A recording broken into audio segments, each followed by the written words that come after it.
Jadi menulis adalah membantu kita secara pribadi. Kalau saya membuat saya mempunyai wisata batin dan pikiran yang lain yang mungkin tidak akan saya hadapi dalam kehidupan nyata. Dengan menulis, saya secara pribadi bisa menjadi orang miskin, bisa menjadi perempuan, bisa menjadi ibu, bisa menjadi hewan, bisa menjadi koruptor, bisa menjadi pemulung, bisa menjadi ustadz, bisa menjadi pastor. Yang tidak mungkin bisa Anda lakukan sebanyak itu ketika di kehidupan nyata.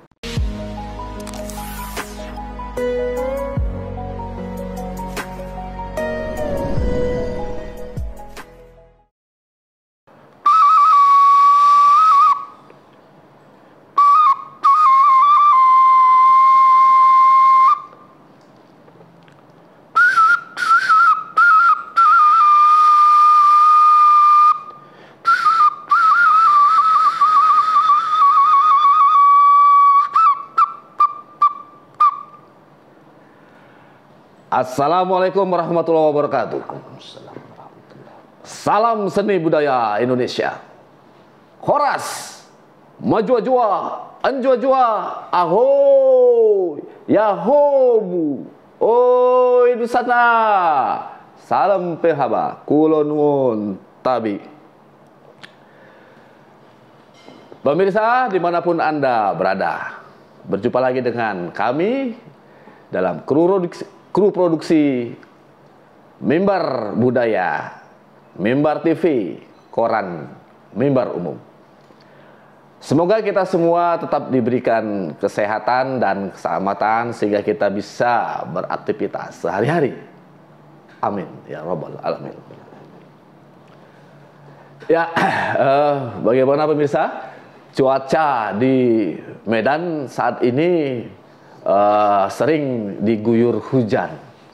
Mungkin tidak hanya di Medan tetapi juga di beberapa tempat di Sumatera Utara. Ya, di mana-mana ya kita menerima curahan hujan yang sangat banyak gitu. Ada yang tertampung, ada yang tidak tertampung dan menggenangi jalan beberapa jam. Ya, semoga hal itu bisa kita atasi bersama. Nah, pemirsa, kali ini kita akan bicara tentang sastra yang khususnya adalah tentang sosok atau profil sastrawan Indonesia. Sastrawan Indonesia yang ada di Sumatera Utara. Sastrawan yang kita undang ini sangat bertalenta tinggi, ya, kita sebut juga multi talenta gitu. Ya, karena dia tidak hanya berfokus pada satu sisi, satu genre gitu, tapi ada beberapa. Nah, dialah tamu kita, Hasan Albana. Assalamualaikum, Hasan. Waalaikumsalam warahmatullahi wabarakatuh. Iya, Kak Yadi aja lah manggilnya ya. Ya, Kak Yadi. Ya. Nah, Hasan ini sejak awal menulis di Mimbar Umum. Wah, ini dia. Ya. Saya masih ingat awal-awal 2000-an, ya, masih zaman pakai mesin tik, ya, masih pakai mesin tik zaman dahulu kala. Gitu. Jadi kita mengedit pun masih pakai spidol. Gini-gini tuh. Tahun ada tiang-tiang. Ya, 99 ya, tiang-tiang listrik gini tuh. Nanti jumpa San perbaiki gitu. Ya, di Taman Budaya gitu, dan sering ke kantor Mimbar Umum saban sore, selalu sore kalau datang mengantar tulisan. Di HM Yamin. Di HM Yamin. Iya. 352 di kantor lama. Nah, dari 99 itu ternyata sekarang Hasan karyanya sudah banyak. Karyanya sudah banyak, baik cerita pendek, puisi, dan esai. Tidak itu saja, Hasan Albana ini juga punya talenta lagi, yaitu memanage musikalisasi puisi. Wah, ini bidang yang sekarang digelutinya. Jadi kalau saya keluar kota, orang tanya apa kabar Hasan, gitu. Apa kabar Hasan? Nah ini orangnya, ini yang bertanya-tanya kepada saya ini, ya kan? Apa kabar Hasan? Nah kebetulan beliau kemarin baru mengikuti pertemuan alumni Mastra, Majelis Sastra Asia Tenggara. Nah langsung saja kita tanyakan kepada Hasan sejak kapan gitu ya bermula menggilai gitu di bidang kepenulisan itu, bisa diceritakan kepada kita. Baik, terima kasih Kak Yadi. Ya. Sesungguhnya sejak sekolah saya tuh nggak gila membaca Kak Yadi. Wow. Nggak suka membaca. Walaupun mohon maaf juara kelas. Iya. Tapi unik ini. Tidak terlalu, bukan juga kutu buku, nggak mencintai buku. Pernah sih sekali mencuri buku prosa lama di perpustakaan. Wah, ngaku nih. Dan akhirnya ketika sudah jadi penulis, saya belikan yang baru, saya kembalikan. Oh, diganti? Iya, diganti. Wah, tahu ya, dia. Paling itulah yang saya ingat, waktu Sanawiyah. Iya, iya. Wah, Sanawiyah pula itu? Iya, waktu Sanawiyah. Tapi bisa jadi itu juga mungkin menggenang di kenangan saya bahwa pernah mencuri buku prosa lama, STA kalau tidak salah yang menyusun itu. Nah, pada akhirnya kemudian bermula kuliah di jurusan Bahasa dan Sastra Indonesia, Universitas Negeri Medan. Kemudian saya berpikir mau tidak mau bahwa ini ladang saya, ini sawah saya. Kalau saya tidak terjun turun ke sawah, tidak suka berladang, tidak suka melaut, apalagi yang bisa saya hasilkan dari jurusan. Nah, teorinya jadi terbalik Kak Yadi. Iya. Karena satu dua dosen yang memotivasi dan motivasi yang tadi bawa ini adalah sawah saya. Kemudian saya mencoba menulis. Alhasil menulis mentok. Ini mentok nggak punya stok. Wah. Akhirnya membaca 1-2 buku, 3-4 buku, membaca koran. Alhasil karena kengeyelan ingin menulis, ini masih belum mau membaca nih. Karena kengeyelan ingin menulis, mau tidak mau akhirnya harus membaca. Wah. Harus membaca, membaca untuk mengakomodir kengeyelan. Bisa menulis. Dan terbukalah pintu bisa menulis di mimbar umum.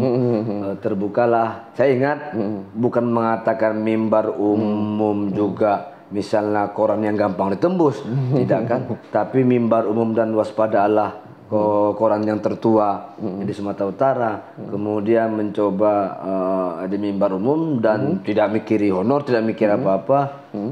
Dan ketika dimuat pertama kali puisi Kak Yadi, puisi ya pertama. Puisi ya. Wah, rasanya luar biasa. Rasanya menakjubkan. Di rubrik gelanggang saja. Iya, karena hal yang menakjubkan pertama nama tertera di koran itu kan ketika lulus SNMPTN. Oh iya. Ya kan? Pengumuman ya. Ada nama di koran. Nah, yang kedua itu. Nah, dari situ kemudian semua instrumen itu seolah-olah mendukung, sekalipun seperti kayak dibilang tadi nggak ujuk-ujuk juga dimuat kan. Itu proses. Makanya kalau dilihat, kalau lah boleh mengaku membuka karya-karya yang awal dimuat termasuk di mimbar umum, gondok nengoknya kok jelek kali karya. Kok jelek kali karya saya. Tapi seperti kata W. Srendra, kau bagus tuh bermula dari tidak bagus, kata W. Srendra.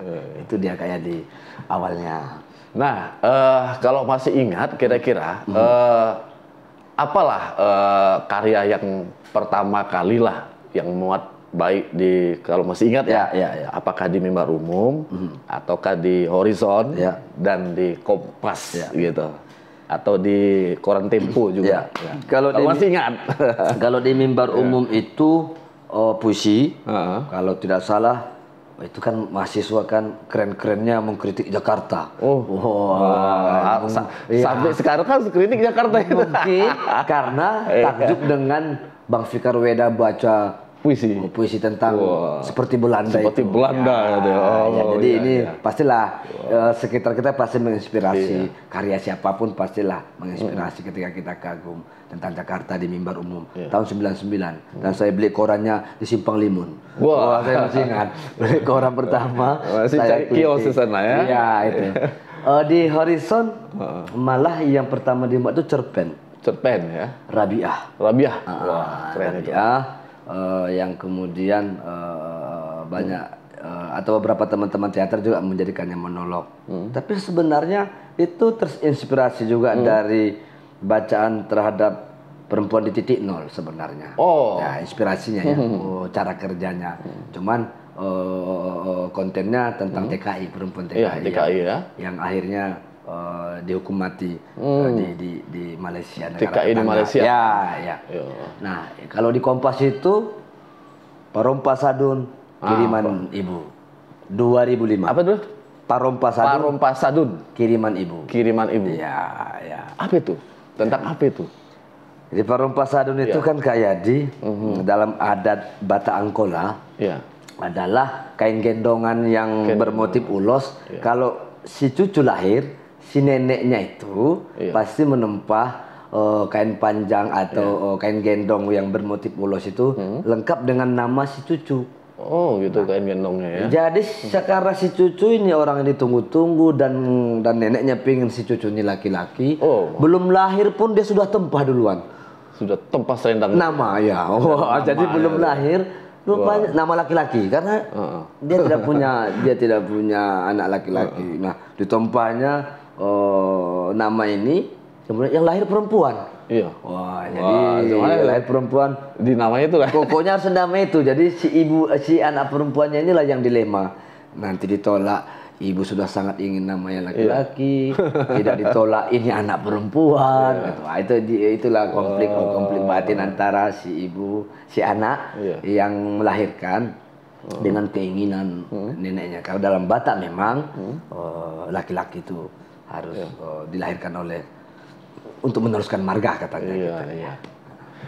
Nah, pemirsa, Hasan Albana ini dalam ciri khas cerita pendeknya memang bicara dengan warna lokal ya.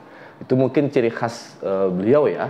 Kalau kita lihat di Kompas ya, di Horizon gitu, warna lokalnya sangat kental.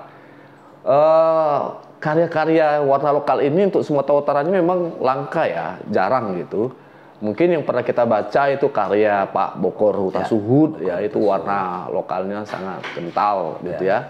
Nah, kemudian mungkin ada juga Idris Pasaribu belakangan juga warna lokal, tapi memang sangat langka. Nah, ini kira-kira apa yang menyebabkan Hasan menggali kultur-kultur budaya-budaya kultur setempat lah begitu ya? Mungkin pada awalnya kan saya berpikir bahwa menulislah apa yang paling dekat dengan urat lehermu. Itu pertama. Kemudian pada perjalanan peristiwa menulis, akhirnya kesadaran untuk menggali halaman-halaman masa lalu, masa kecil, kemudian berhadapan ketika di Medan bahwa Medan yang multi etnik dan itu dibantu lagi dengan keadaan di sekitar dan membuat Hasan kemudian mencoba sebenarnya menggali dan mencoba bermain-main di tatanan lokalitas etnik sebagai latar dan setting kultur lumayan asik juga. Sekalipun pada proses perjalanannya Kak Yadi ada juga kesadaran bahwa oh iya ya, bahwa pada akhirnya lokalitas penulis itu sendiri juga harus muncul dalam kekhasan dia menulis. Nah, jadi perpaduan antara dua itulah, karena kalau hanya mengambil setting lokal, dia hanya jatuh sebagai setting lokal. Tetapi kemudian bahwa beberapa kawan-kawan di Taman Budaya di Sumatera Utara, kemudian kawan-kawan penulis nasional, baik Trianto Tiukromo yang pernah diskusi, sang kelokalitasanmu itu adalah bagaimana khas tuturmu dalam karya, apapun yang kau garap. Nah, kemudian dua kesadaran itulah sayat-sayatan, kemudian mencoba menggarap kultur yang pada dasarnya saya alami Kak, karena lahir besar di Padang Sidimpuan, sekalipun orang Minangkabau. Nah, kemudian hijrah kuliah ke Medan yang berhadapan juga dengan budaya yang yang lebih luas, tapi masih ketemu orang Angkola, orang Mandailing, orang Batak, orang Karo. Benturan itulah yang coba Hasan apakan di karya gitu. Ya, itulah dia. Hasan ini asli orang Minangkabau, lahir di Sidempuan. Dan dia menguasai dua bahasa itu. Benar. Bahasa Minangkabau dikuasainya, bahasa Mandailing dikuasainya, sampai ke Medan, terdampar di Medan sampai sekarang, ya kan? Dan jadi Serdang. Nah, pemirsa, di antara karya-karya Hasan yang berserak di mana-mana itu sudah beberapa kali dibukukan di antologi, baik antologi bersama maupun buku antologi tunggal. Nah, belum lama ini Hasan menerbitkan 10 cerpen. Nah, ini Malim Pesong. Wah, ini baru diluncurkan ya, ini tahun ini juga, dan ini ada 10 karya. Ini kita dengar karena menurutnya ini kan seperti nomor punggung ya. Seperti nomor punggung ini. Kalau ada nomor 10 nih, bagaimana nih ceritanya Hasan? Ya, kebetulan kan saya yang mendesain sampul bukunya. Jadi sebenarnya lebih dari 10 ini manuskrip cerpen ini. Cerpennya. Tapi ketika diambil judulnya Malim Pesong, dan dalam cerita Malim Pesong itu ada peristiwa seorang ulama ustadz kampung yang ditegur gara-gara memakai baju salah satu klub bola Inggris warna merah nomor 10. Dia disindir kenapa sholat memakai baju itu. Sementara dia nggak ngerti itu kostum apa, menyebut nama orang luar negeri juga. Dia hanya satu-satunya mengerti angka 10 yang ada di nomor punggung itu. Nah, jadi pada akhirnya setelah diskusi dengan penerbit, saya katakan ini jadikan konsep lah, karena desain seperti ini jadikan nomor 10.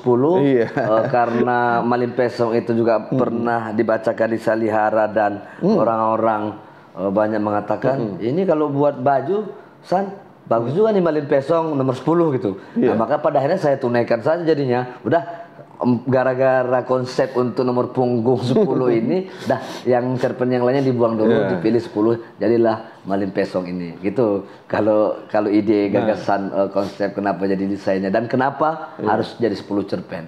Padahal sebenarnya stoknya lebih. Nah, ini dia idealis sekali dia untuk mempertahankan isi dari cerpen ini dan filosofinya, karena angka 10 ini siapa nih angka 10 ini? Ya, kalau di nomor punggung 10. Kalau dalam cerpen itu sebenarnya Wayne Rooney.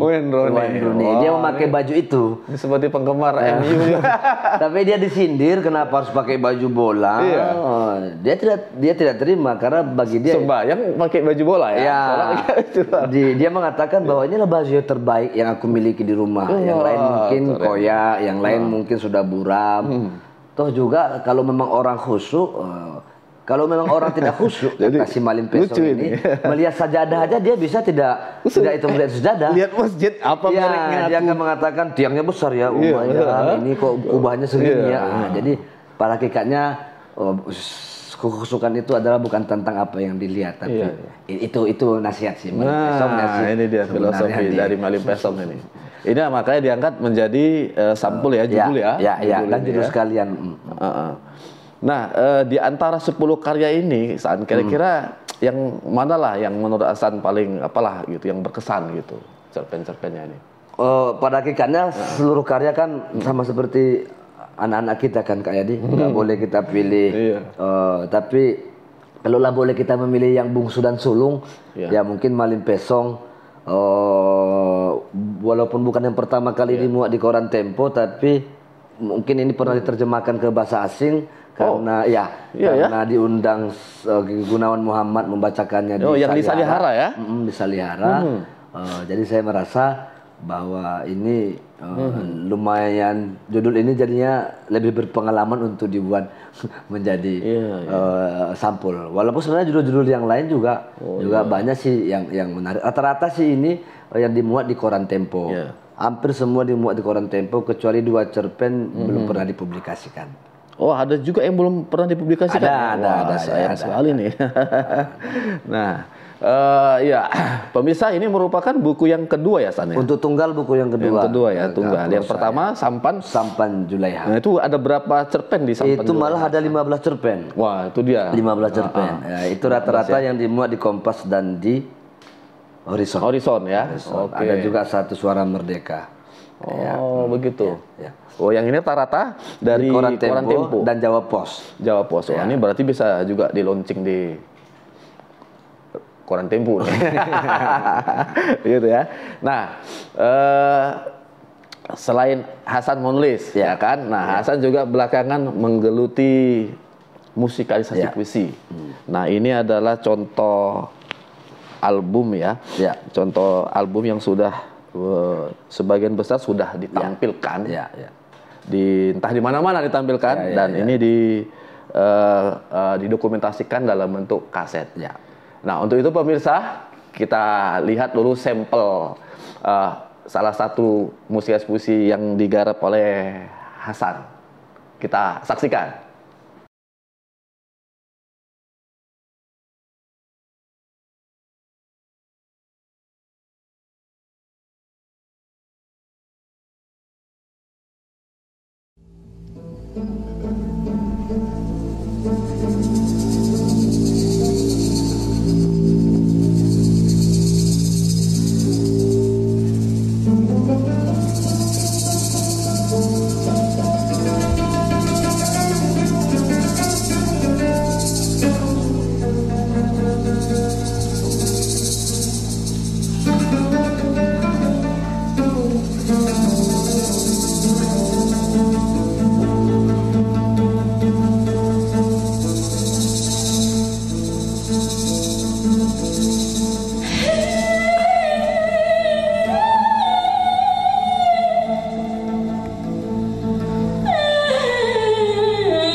Baik,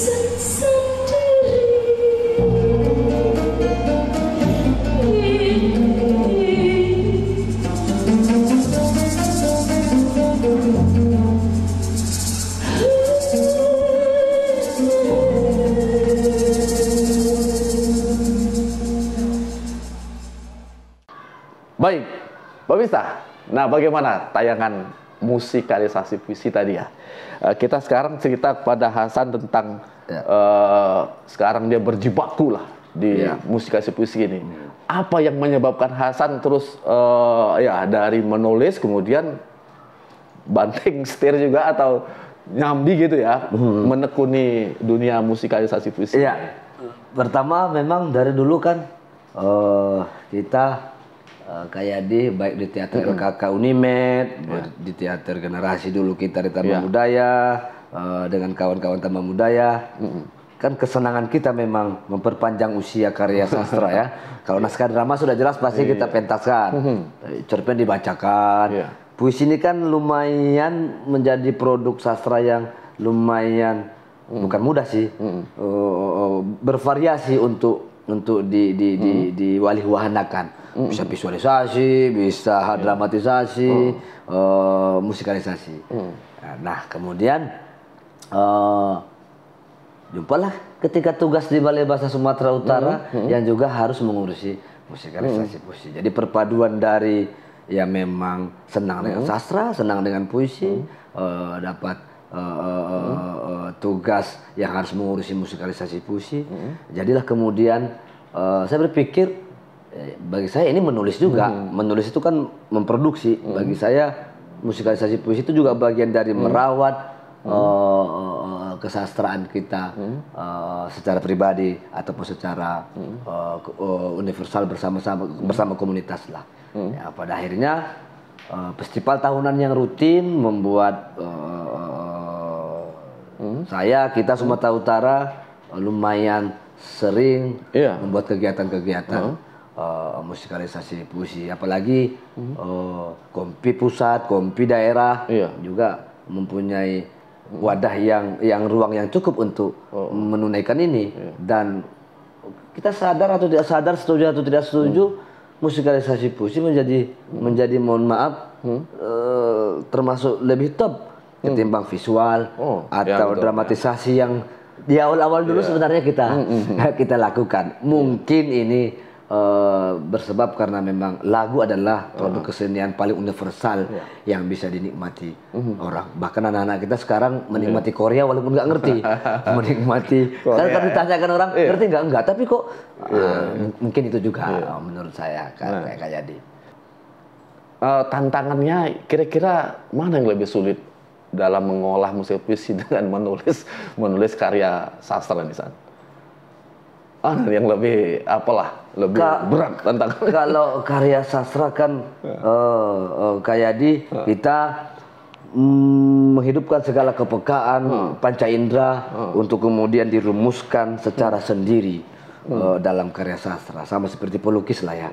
Kalau musikalisasi puisi bagaimana mempertaruhkan kepekaan terhadap karya, kemudian bekerja sama dengan kreator-kreator yang lain untuk menghasilkan produksi yang utuh. Jadi kesulitannya sih nggak bisa dibandingkan, tapi ya sama-sama sulit. Yang satu tadi dari yang banyak kemudian dirumuskan, yang ini dari yang utuh satu kemudian diterjemahkan ke banyak untuk dirumuskan lagi. Jadi tantangannya masing-masing, keasikannya berbeda, tingkat kesulitannya berbeda, tapi sama-sama asik. Kalau ditanya siapa yang menang kesulitannya, saya pikir sama-sama sulit juga. Sama-sama sulit juga.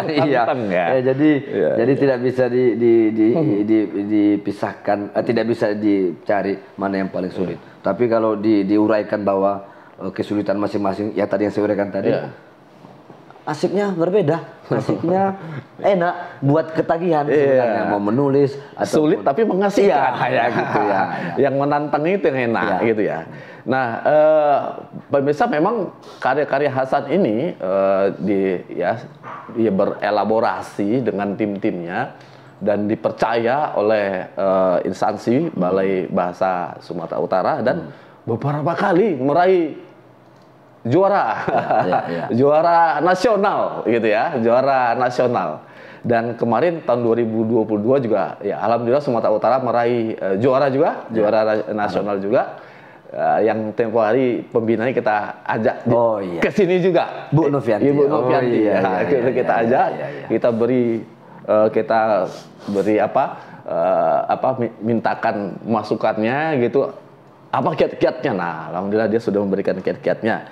Nah, sampai sekarang kira-kira udah berapa nomor musikalisasi puisi yang Hasan dengan kawan-kawan? Kalau Hasan punya catatan kan kayak secara dari kita 2006 sampai perjalanan panjang 2006 dari nol kita pernah bersama. Hasan sudah mencatat sampai ini masih sampai 2014 itu sudah 255 materi musikalisasi puisi yang tumbuh di Sumatera Utara versi Balai Bahasa. Versi Balai Bahasa ya. Banyak sudah 255 dalam catatan sampai 2014. Ini belum diperbaharui. 7 tahun kemudian belum diperbaharui angkanya. Tapi maksudnya apa? Maksudnya adalah bagaimana sesungguhnya kita bisa membuat misalnya lembaga-lembaga atau komunitas-komunitas yang lain membuat gawean-gawean tentang musikalisasi puisi. Unimed di setiap bulan bahasa, kadang UMSU juga membuat, kadang beberapa sekolah termasuk sekolah Bu Novianti SMA 2 Binjai itu membuat festival. Nah, itulah kemarin ketika di Badan Bahasa kita diundang untuk memberikan pemikiran dan Jawa Tengah termasuk Jawa Timur bertanya bagaimana mengembangkan biar musikalisasi puisi itu biar nggak juaranya itu saja. Misalnya Jawa Tengah tuh SMA Pati saja. Walaupun kita juga SMA 2 Binjai lumayan mendominasi. Walaupun kalau dihitung semua sudah banyak yang menandingi. SMA 3, SMA 1 Binjai, SMA Santa Maria. Santa Maria di mana tuh? Kabanjahe sudah 2 kali, terakhir terbaik mereka juara 2 nasional, kemudian Balige.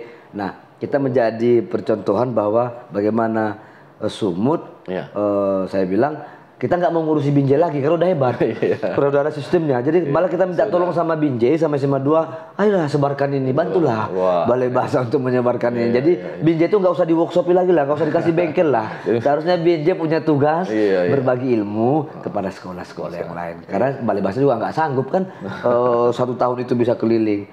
Begitu sih Kak. Gagasan yang ingin dibangun biar ini cepat tersebar. Alhamdulillah udah sampai ke Balige. Tantangan kita sekarang inginnya arah-arah pesisir timur dan Sidimpuan Mandiri yang Natal. Belum terwujud sih. Itu yang belum. Belum masih menunggu, masih terus semoga terus bisa ya. Dan itu bukan jalan pendek, tapi ya harus dijalani gitu. Nah, sekarang San dibandingkan tahun 2006 lah. Jadi perkembangan musik puisi itu menurut Hasan bagaimana ya? Baik di Sumatera Utara maupun di Indonesia lah. Akhirnya saya berpikir kayak bahwa dunia luar sana, dunia digital sana, dunia teknologi yang terus berkembang, mau tak mau menantang kita untuk bersiasat. Terkadang kita kalah, terkadang kita mempertahankan idealisme kita. Misal nih festival Badan itu sudah memperbolehkan mengulang walaupun utuh. Walaupun saya katakan Sumut sampai sekarang tidak akan pernah mau mengulang. Puisi itu tetap ke kita. Tetap. Mau hasilnya juara tidak juara, tetap tidak mau. Terlepas dari terkadang Sumatera Utara membuat benturan-benturan baru dan kadang hasilnya mengecewakan, kadang hasilnya bagus, itu urusan lain, perkara lain. Namanya terus menstabilo dan merumuskan dengan keinginan zaman ini.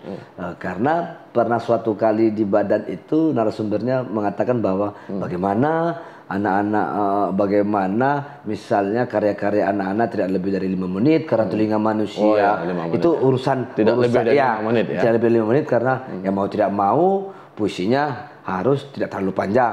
Gitu. Paling tidak dalam konsep festival. Itu alasan Badan. Dalam konsep di luar festival boleh mau panjang, mau ini. Itu yang.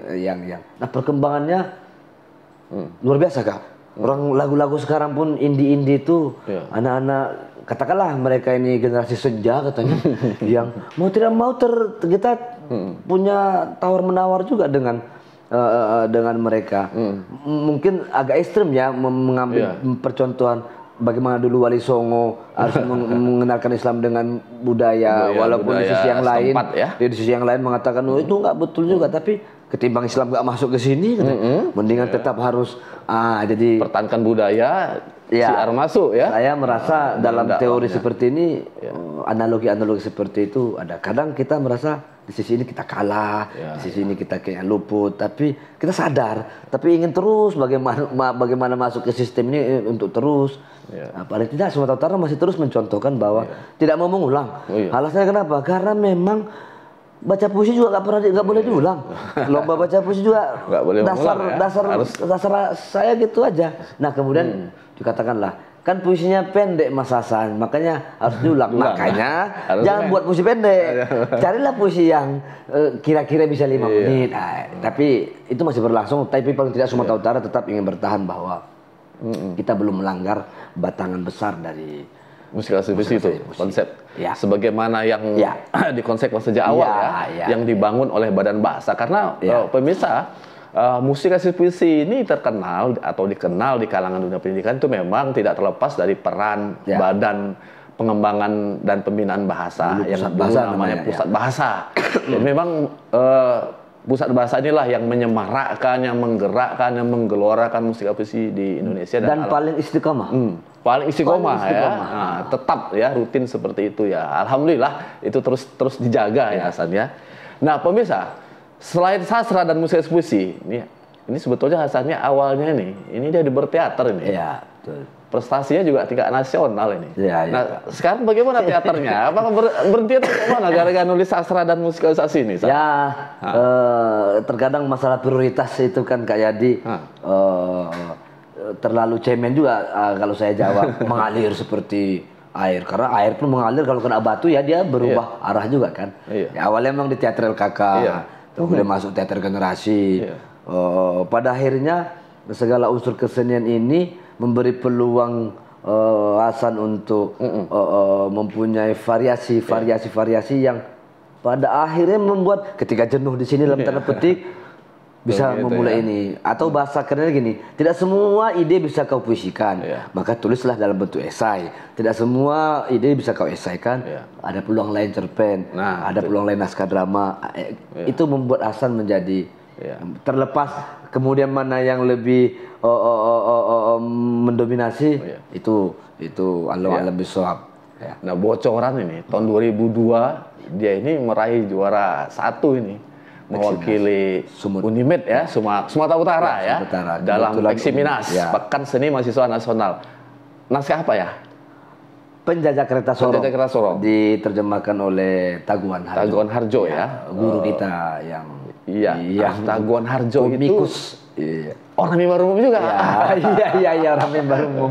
Orang mimbar umum juga. Komikus almarhum. Nah, selain seniman, terakhir pemirsa, ini bagaimana beliau ini membagi waktunya ini antara kreativitas seni, kemudian keluarga dan aktivitas kantor. Tahun 2005 beliau menjadi abdi negara di Balai Bahasa Medan atau Balai Bahasa Sumatera Utara, yang jam terbangnya sangat tinggi gitu. Nah, bagaimana nih San? Kira-kira dunia kesenian dan Balai Bahasa dan keluarga ini, bagaimana mengaturnya nih? Mungkin salut juga sama kawan-kawan yang mungkin Balai Bahasa memberi ruang yang besar untuk bisa membuat saya tidak lari jauh dari kesenian. Mungkin alam bisawab juga kalau bukan di Balai Bahasa. Makanya salut dengan teman-teman yang lain yang bekerja mungkin tidak di ranah itu, tapi masih bisa terus berkarya di dunia sastra dan di dunia kesenian. Angkat topi dan hormat sebenarnya. Nah, itu membuat lecutan juga sih Kak bagi saya untuk nggak boleh cemen lah. Harus tetap bisa seiring sejalan. Mengapa tidak? Kalau soal membagi waktu, saya pikir karena sejak mahasiswa saya ingat ini istilah orang yang bisa membagi waktu adalah orang yang punya kesibukan yang banyak. Wah, ini itu paling Hasan ingat tuh. Rupanya orang yang sering menunaikan kesibukan-kesibukan lompat sana lompat sini, pada akhirnya punya daya tahan ilmiah untuk kemudian membagi dirinya, mengamubahkan dirinya untuk mengerjakan banyak hal, untuk kemudian seni membagi prioritasnya dalam pekerjaan, dan itu lumayan membantu. Dan di mahasiswa dulu saya pikir ketika mahasiswa sangat membantu di teater, di jurusan, mempertimbangkan antara dua. Kalau di teater kita kan slogannya jangan rusak teater gara-gara kuliah. Tapi ketika kita di kampus, slogannya kita ganti, jangan rusak kuliah gara-gara teater. Itu maksudnya bagaimana menyeimbangkan sebenarnya. Nah, dua-duanya tidak rusak. Jangan rusak kuliah gara-gara teater, itu kalau di kampus. Kalau sudah ke sanggar, jangan rusak teater gara-gara kuliah. Nah, itu sebenarnya slogan itu. Sehingga betul-betul fokus pada dunianya. Mungkin kalau orang lain mengatakan pelin-pelan, kita sebenarnya enggak. Teori prioritas itu. Sama seperti apalah arti sebuah nama, kata slogan yang lain. Slogan yang satu lagi, filosof mengatakan nama adalah doa. Kata filsuf, apalah arti sebuah nama. Satu lagi, nama adalah doa. Mana yang betul? Tergantung lagi kan. Itu sebenarnya seni menimbang itu. Ya, pemirsa, wah ini nggak terasa kita sudah enak nih kita bincang-bincang dengan Hasan sambil ngopi. Kita nikmati dulu kopi ini, San. Bismillah.